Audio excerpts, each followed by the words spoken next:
O mercado cripto pode se tornar mais independente das políticas monetárias do Fed no futuro ou sempre haverá essa relação? Manda bala, Felipão. Eu tenho uma tese bem filosófica sobre isso, mas manda bala você primeiro, quero ouvir sua opinião.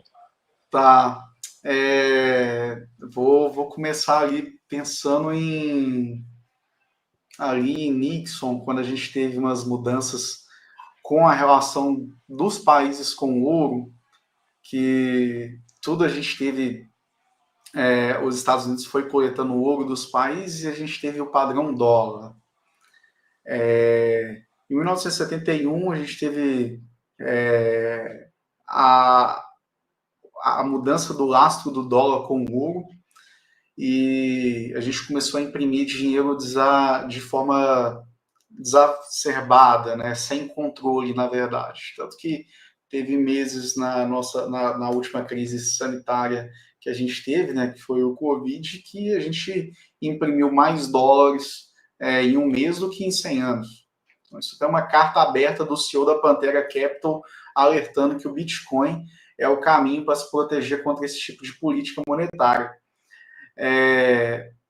O mercado cripto como um todo, ele foi criado para ser uma resposta ao sistema monetário que a gente tem global. Então, Satoshi Nakamoto, Ralph Finney e companhia, independente de quem criou o Bitcoin, no próprio paper do Bitcoin fala que a motivação da criação do Bitcoin foi por conta da crise de 2008. A gente teve ali crise da imobiliária americana, subprime, pessoas que não tinham condições de ter um imóvel, compravam 3 imóveis, e aí tem ótimos filmes falando sobre isso, tem ótimos artigos falando sobre isso, e o Bitcoin surge meio a isso. Então, o mercado cripto como um todo, eu não acredito que ele vai se descolar do mercado tradicional. Pelo contrário, eu acho que o mercado tradicional ele vai entrar para dentro do mercado cripto como uma solução ao descontrole que a gente tem. Pensa aqui no seguinte, né? Eu já imprimi tanto dinheiro no mundo, as coisas.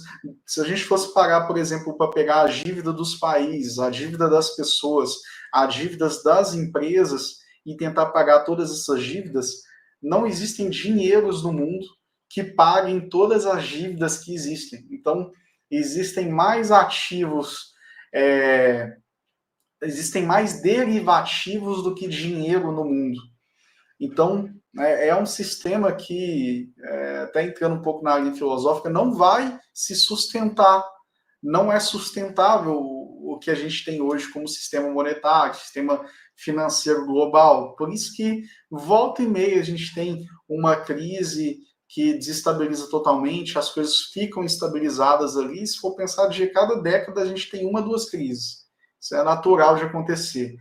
E cada vez mais se fala assim, reset, se fala em o próprio reset mesmo financeiro, isso já foi tema de fórum econômico, já foi tema de discutido,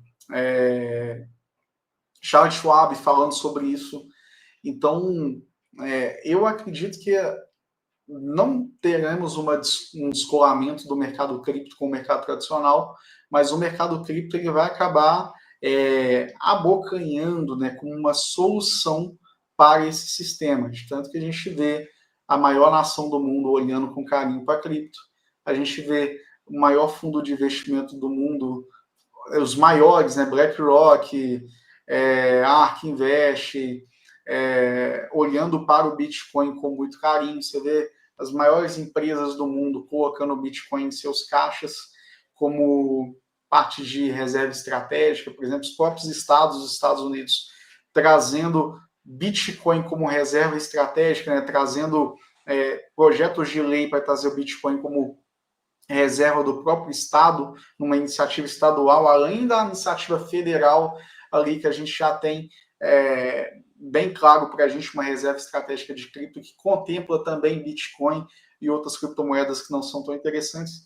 Então, eu não vejo esse descolamento acontecendo, tá, Franciele, nesse momento. Na verdade, em Perfeito. momento nenhum, eu não vejo isso acontecendo na história do Bitcoin, porque o Bitcoin foi criado como uma resposta ao no sistema atual. Então, não teria como uma resposta se descolar totalmente da pergunta, que é o próprio sistema monetário que a gente tem hoje. Perfeito. Minha opinião é um pouco parecida. Eu acho que quando o Bitcoin foi criado, logo no início, ele mal tinha relação alguma com as taxas de juros. O mercado era tão pequeno na época pro Bitcoin, né, e a quantidade de dinheiro investida nele era tão pequena que poucas notícias e qualquer influência maior que o Bitcoin passasse a ter, porque um cara famoso comentou sobre ele, porque ele apareceu numa matéria grande, num portal de notícia grande, porque ele foi utilizado num primeiro evento de compra de um item da vida real, como o da pizza. Apenas esses pequenos eventos já fariam o Bitcoin ter altas absurdas. Ou seja, era difícil de fato relacionar ele com macroeconomia. A volatilidade era muito grande por pequenos eventos internos. Aí foi se passando os anos, esse ativo foi crescendo e cada vez mais ele foi se ligando aos ciclos de expansão macroeconômica, ou seja, ao Fed estar imprimindo dinheiro ou não. A gente tem aquele gráfico que mostra o percentual de crescimento da quantidade de dinheiro em circulação nas principais economias do mundo e o preço do Bitcoin. E a gente vê que, boom, está crescendo a quantidade de dinheiro em circulação, boom, está crescendo o preço do Bitcoin, está diminuindo a quantidade de dinheiro em circulação, está diminuindo o preço do Bitcoin. Não vou conseguir jogar ele na tela novamente por estar no iPad. Então, desde lá, a gente começou, sim, a se aproximar do cenário macroeconômico e isso começou a determinar a volatilidade do preço do Bitcoin.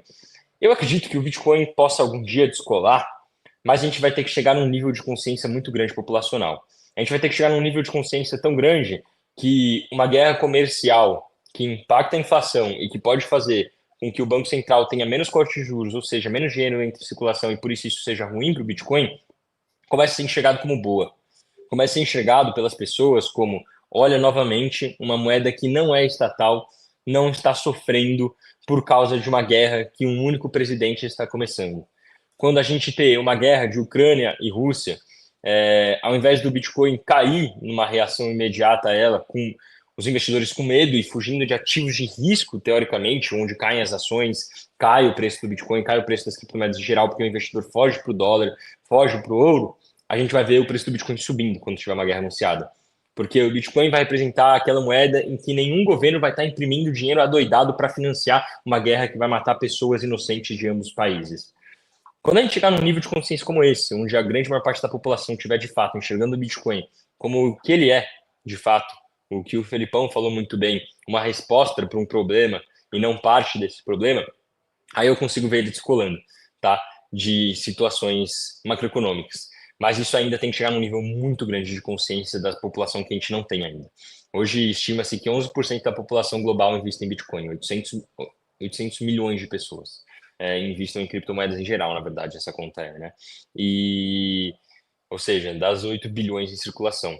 E eu acho que se a gente chegar num ponto onde pelo menos 2, 3 trilhões estiverem investindo em cripto, e pelo menos desses 2, 3 trilhões, 50% tiver um nível de consciência de que o Bitcoin não é um ativo de risco, ele não é um ativo de volatilidade alta, por mais que ele seja, mas sim uma commodity quase, como o ouro, mas sim um ativo de valor intrínseco, como o ouro, aí sim eu acho que a gente pode chegar nesse patamar. Mas eu acho que falta muito para chegar nele. Eu diria no mínimo aí mais 10, 15 anos acompanhando tendências macroeconômicas, com toda certeza.